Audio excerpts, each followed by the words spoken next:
All right. Oh, this is perfect. You good, you good, you good. All right, so. And we're live. What's up? And DJ 2 Fade Out. Oh shit, look at that. What's up, bro? Okay, I'm getting better at this shit. All right. Yo, what's up, everyone? Thanks. I guess we're now calling it Kine Mobilecast. I'm your host, Steve Cho, creative architect of Kine Media. And we're with A-Town Sushi Master, Jonathan Yoon. He and I he's like an affiliate of LATG. He dancer, popper. We'll get into that. We partied together in Japan when he was doing his apprenticeship. We'll talk about that. A lot of cool shit. Like, this guy's really just lit and everything. So, yeah, thanks for tuning in. Thanks for having me. Yeah. Thanks. What's up? Oh, yeah. What's up, man? yeah. But, Jonathan, yeah, what's your story, man? Like, tell them a little bit about yourself, like what you've been up to and shit. Recently I just came back to Georgia. I just became a father. Oh yeah, congrats. Yeah, thank you so much. How old is he just turned 1. Yeah, there you go. Just been doing the sushi thing since I've been back, and then so pretty much it. Just work, dad life, and then that's it. There you go. We get old, but not. We're getting older, but not. What's that saying? I just butchered something about like you're getting older. Physically, like age-wise, but not old mentally. You know what I mean? That's what I'm trying to get. Yeah. I butchered that shit, whatever. But yeah. So, how long you been a sushi master? Sushi chef? I'm going on 12 years. 12 years. Oh, he passed that 10,000 hour mark. They say it translates to 10 years. Yeah. There you go, sushi master. Bow down to the sushi master. There you go. Yeah. So, let's talk about your apprenticeships. What you've done. Okay. I went to Japan back in 2015. I did a 6 months apprenticeship over there in Chiba, Japan. And then I spent the last 4 years in New York. In Japan, but prior though, I had 7 years of experience before going to Japan with sushi here in the States. And that was just pretty much just basic sushi rolls and stuff like that, and basic sushi restaurant. Don't downplay your apprenticeships. Like who'd you apprenticeship under in New York? In Japan, in New York, it was Daisuke Nakazawa. So he was an apprentice under Jiro. Shikibashi Jiro for 11 years. Yeah, exactly. So if everyone knows Jiro dreams of sushi, that's what put the god of sushi. Yeah, the god of sushi. He put sushi and like the art of sushi into the mainstream. Yeah. Whatever that documentary was featured on. Everyone. Netflix. Yeah, exactly. Netflix. Yeah, Jiro dreams of sushi. Check it out. Anyway, so that guy who taught his mentor. Yeah. And then in Japan, I taught under Mitsuhiro Takahashi. Yeah, Mitsuhiro Takahashi. He's like been doing sushi about 70 years. He's a really old school sushi master. So that's dope. Yeah. So that's why I love. So I like work at the cafe down the street from Chirori. Chirori's like, it's pretty dope. All right, I'll do a tour after. But then I love just coming here because they open at 5:30. And I just love watching him prepare because he's like super concentrated, super deliberate. Yeah. And then when I hear sushi masters describe their craft and how much discipline it takes, I'm like, oh my gosh, that's like how you approach fighting, how you approach dancing, or how you approach any other art. You know what I mean? And then train. Yep. What's up? Just training all day. Exactly. And then also be better than the day before. Yes. That's why I just find it so beautiful, if anything. But yeah. Oh yeah. So, what made you want to get into sushi? Well, back in 2008, I had a bad breakup, and then that's like usually the catalyst of so many life changes. Keep going. I moved to Gainesville, Florida. Word. University of Florida. So my intentions was to go to college there. And just kind of get away from Atlanta at the time, just to clear my mind and stuff like that. And then I didn't do too well in college. I was partying too much and then not taking it serious. Yeah, UF would. Yeah, anyone would fall freak for that. UF was a real party school. Yeah. And then at the time, I just always knew I needed a skill just in case school didn't work out. So it just at the time I was really searching for something that kind of like a fallback, just in case college didn't work out. And then that's when I found sushi. And then the more I did it, the better I got at it. It felt natural and organic, and then I just progressed with it pretty quickly, and then the pay and everything was progression, and you could see it progress over time in a short amount of time. So it kept me intrigued and stuff like that, and so I did it for about 7 years. And stayed in Gainesville. No, I was in Gainesville about 3 years, 4 years, and then I moved back to Atlanta. So you just as like you were trying as a college student, you were doing part-time like sushi. Well, I was going to go to I was going to go to Santa Fe. It's a little sub, like community college. Yeah. I was planning was transferred and stuff like that, but first semester, I mean, I was still going over the breakup, and I was doing a lot of drugs. For sure. It was a bad time of life. Fortunately, I found sushi, and that's what kind of brought me out of the darkness. And how'd you find sushi? Well, because as I actually introduced to sushi from that relationship, and then I always heard they make a good living, and it's a good skill to have and stuff like that. And then, at the time I was just like I didn't know what to do with my life, so I was just kind of like I was open for anything almost that would give me a skill that would last forever. And then sushi kind of found me. I was presented with the opportunity, and I was just like, just doing recollection thoughts and stuff like that. I was just like, damn, this might be a good opportunity for me. And so I took it, ran with it, and then. Dang, that's great. And so back then you never would have known, never would have foresaw that all this.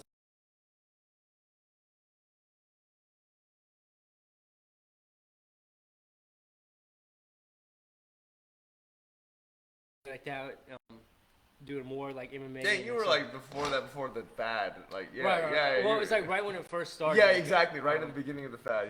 Like I lived in Ohio for a little bit, and they had Rich Franklin up there. Oh yeah, that's right. He had a school. My brother's really good friends with a couple of UFC fighters, and that's how I got involved. And plus, I wrestled my whole life, and then, but I was like, damn, that's dope. You get hurt, in fighting and stuff. Like so many people get hurt, and get like it's. The life's almost over with. It's really hard for them to catch up again. Not everybody, but a lot of people don't walk out there like unscathed and stuff like that. And then I was partying a lot, so I wasn't really taking things serious, and I was just like trying to find myself. And then that's what led to me finding sushi, or I could say sushi found me. Yeah. Destiny. You what's that? It's so like Japanese and what's that? It's like a Japanese story like sushi found me. So okay, what do you? That's pretty dope. Like what do you love about sushi? I've always been a hands-on type of person. Like even when and it just keeps me intrigued. I was always like there's always something to learn, and there's always something to do. And now I've just done it for so long. It's just muscle memory for me, and I just feel better doing something on a daily basis. So it just and this is like, I just know what I'm supposed to do, pretty much. Some days I'm better than others, but ultimately I just I enjoy being busy. I enjoy having take care of my son. The most important thing for me now is to take care of my son and my wife, and then so I'm gonna that keeps me happy and having something to do. I don't like staying stagnant. I don't like staying having nothing to do and stuff like that. So nowadays it's just like that's what keeps me happy. Is just being able to have this opportunity, and take care of my family. And the main thing is for me, continue doing sushi and the way I do it. That keeps me happy doing the Omakase style sushi. I can't go back to doing like just sushi rolls and just working in the regular sushi line, because I'd rather just change careers. It's not appealing to me at all. So the way I serve sushi and type of quality and the level I execute things at, that's what keeps me happy. Doing this. If I didn't have that opportunity, I'd probably be doing something else. Yeah, for sure. Yeah, I was fortunate enough to be part of his opening weekend Omakase at this restaurant, at Chirori. Yeah, at Chirori. Yeah. And we met up in Japan when I first started my apprenticeship. Yeah, It we was, partied and we like dance battled this badass Japanese bar. bar. It was a bar hopping day. Yeah, we were in Shinjuku, we were wearing ties. Remember that shit? Oh my god. That shit was a good time. Oh, he also visited me when we were in Thailand. Yeah. How long were you there for? I was there for a month and a half, almost 2 months, and then like, we met when I was leaving. Yeah, that's when I was going back to that's Japan. when I first. And then, yeah, that's right. What happened? Yeah. So like before I went to Thailand, I was in, the first time around I was in Japan for about three, almost 4 months, and then before that I was in Korea for a month. Oh, okay. And I just gained a whole bunch of weight. Oh, It's just like I'm gonna go to Thailand and lose all this weight and just train, and then one of the best experiences of my life. Thailand's amazing. Yeah, don't you miss Thailand, right? I do. Yeah, nothing like Thailand. Exactly. It's like you can just only describe it so much, but until you experience it for yourself, then you're just like, I get it. It's beautiful. It's I get peaceful it. and just Peace. It's beautiful. It's beautiful and peace. It's a level of peace and beauty that. And training every day was just amazing. Yeah, best lifestyle. Yeah, for sure, hands down. Yeah. Okay. What do you think is like a poetic thing? Being a beautiful thing of what? I'm gonna see if I can ask this right. So, what do you find beautiful or? I usually try to do things enough to like understand the poetry of it. Like I did surfing for like 2 weeks, and I'm like, it's very poetic about life, or like Sure. you know, like, do you understand what I'm asking about sushi? I Like think so. the poetry of sushi and like how it reflects life. Okay. Well, that's a good question. I'll say I have this way of viewing sushi. It's like sushi's very simple. It's a very clean. It's very simple, very direct. A lot of people, a lot of sushi chefs, a lot of restaurants do too much. They do like a whole bunch of sauces or carpaccios or tiraditos and stuff like that. That's like, and sushi rolls with a whole bunch of sauce and stuff like that. So the way I view that is like when we're young, we're just trying to do everything we can, learn so many different ways. And then when you mature and as you get older, everything becomes more simple and you appreciate the simplicities and stuff like that. So if you can get to that mindset early on, you'll be able to really appreciate my style of sushi and omakase, because it's very simple, but the execution is like, some of the best ingredients I can get in the world. Yeah. But it's just simply put in front of you. Yeah. And it takes a more of a, I want to say mature palate, or to really appreciate that, or somebody like appreciates simplicity and art and stuff like that. Okay. Not just putting sauce and this, jalapenos, cilantro, a whole bunch of stuff, which is good. It's tasty and yummy, but for my style, it's more like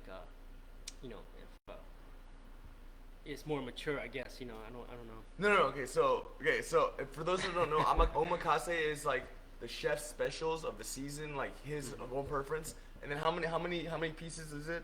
I do a minimum of 15. Sometimes most of the time I give more. But, yeah.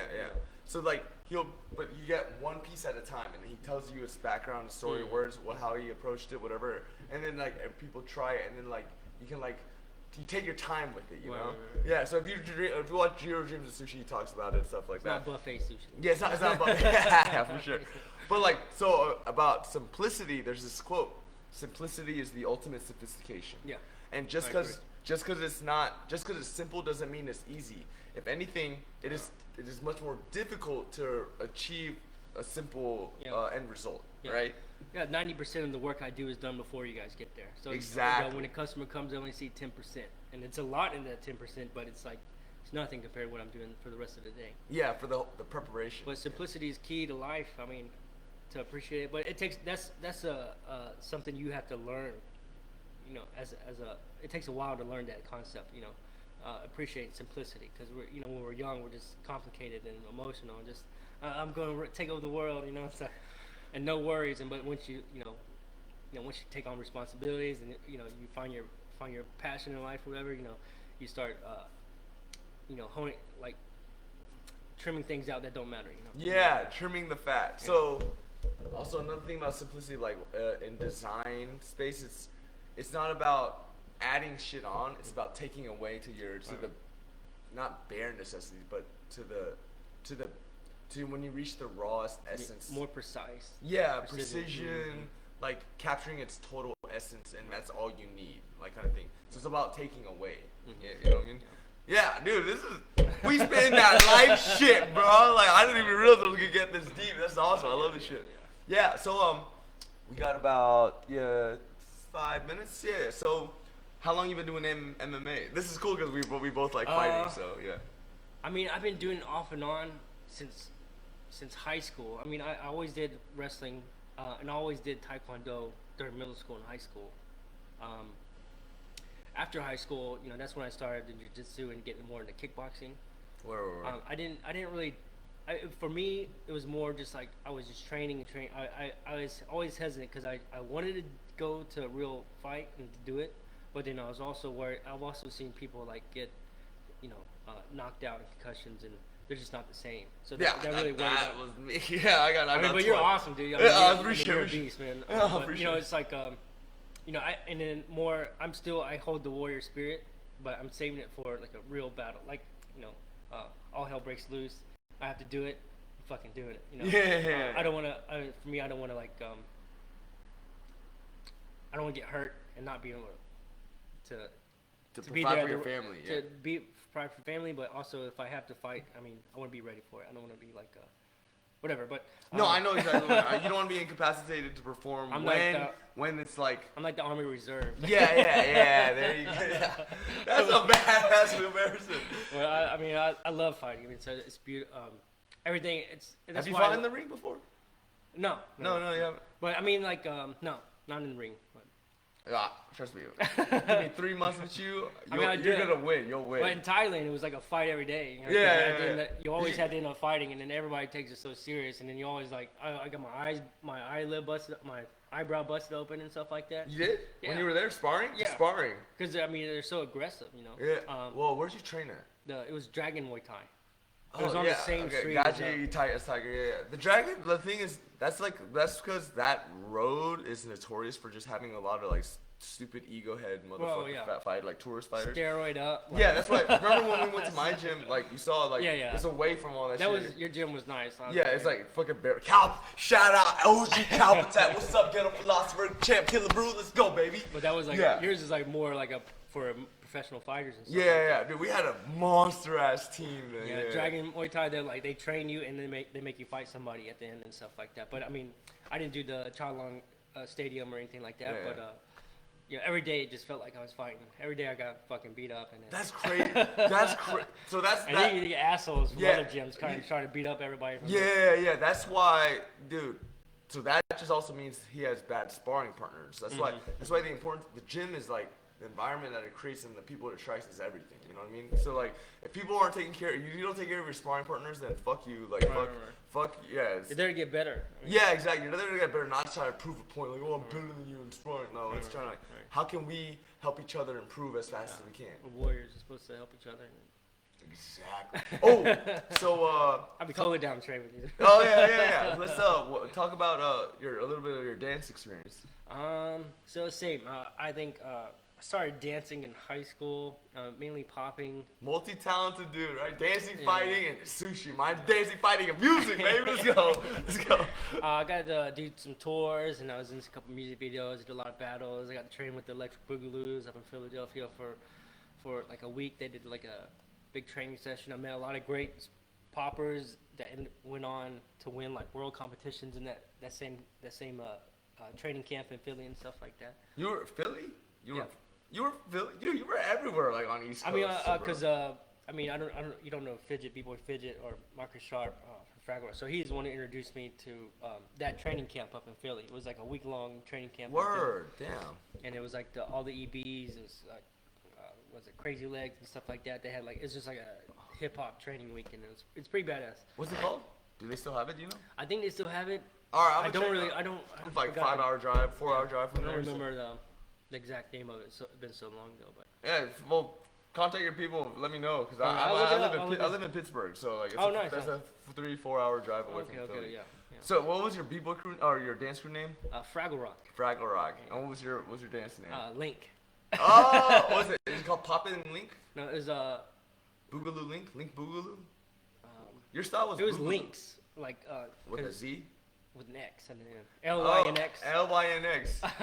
It was like That sounds because like- you're linking stuff and then like Oh, that's I don't know. dope. It No, was- no, that's dope, man. Dancing is sick and I all saw a the whole bunch of names people- and shit. I saw other people take the name too after that. I was like, oh fuck it, oh well, I don't care. No. All right, so for our last question, what do you think is the connection between dancing, fighting, and sushi? It's physical. You know, I've always been better at putting things together physically instead of like. I mean, I can do it mentally too, but you know, one thing is just visioning it. The next thing is to do it with your hands on, and that's the connection between all of them. Because once that's how I train and get better is because like you know, training with my hands and being physical, and then using the body and appreciating everything like that. Yeah. And, Damn, we are humans after all. How you doing? Hey, Hello, how's it going? Yeah. okay, thank you so much. Yeah, man.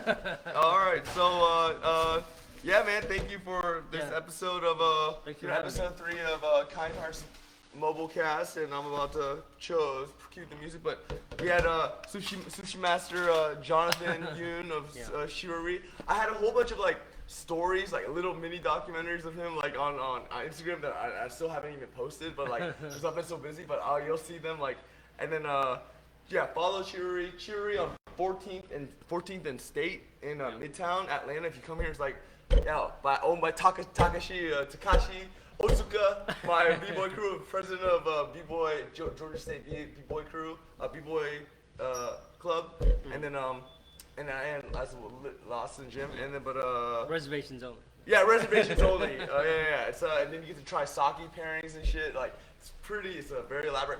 Yeah, if you have a good ass date, like take a good ass Yeah. woman there, you know, that you show her your appreciation.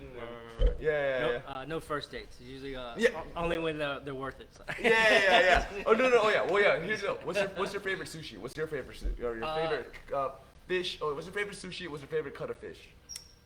I can't say what's my favorite because I appreciate everything. Because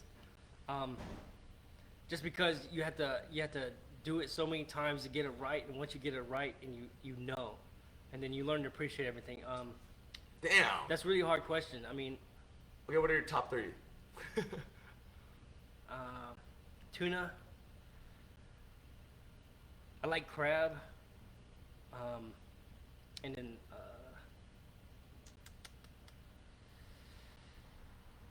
man, I really like shellfish. I mean, it's What's shrimp, shellfish? shrimp, scallops, oysters, and crab.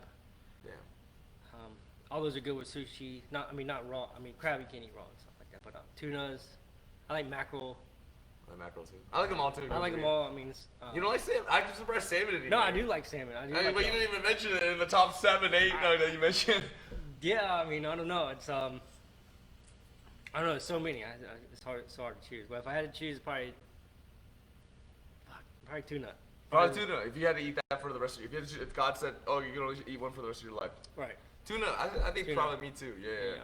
But like, well, when he cuts it like with his really sharp blade, and it's like, I just see the concentrated. It's like, I forgot where I saw it, but it's like samurai warrior spirit, the samurai discipline, like, and then like it's just cool. Like they apply that warrior mentality to sushi, to the art. Most sushi chefs or old school Japanese chefs are all previous fighters, like warriors. Warriors, samurai, When they can't fight no more, they do this because it's hands on. They only know how to use their hands. Yeah. See, exactly. So there's the connection right there. Oh, man, that's dope actually. Yo, that's something sick to end on. But yo, thank you for being here, man. No, Thank you thanks for for a very having good time. me. I know it was like I had to wake you up early and shit. No, but, like, it's all good.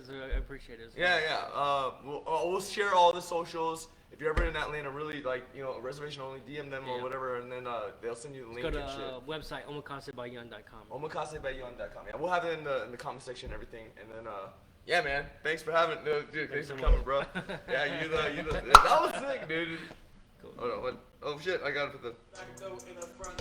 Yeah. Did you have fun? Did you Yeah, enjoy it was good. Yeah, you like it? Was this your first interview? Yeah. Oh, word? Oh, no. It's pretty cool. Yeah. Well, next time we come back to Atlanta, we'll come back and then we'll just like see what's up. Like, yeah. Well, Let's keep stay in touch and keep yeah. doing something like this. And let me know about that Philadelphia training week shit. Yeah. Okay. I gotta remember. Yeah, it's so just long contact someone, whatever. Yeah. All right, man. Peace, everybody.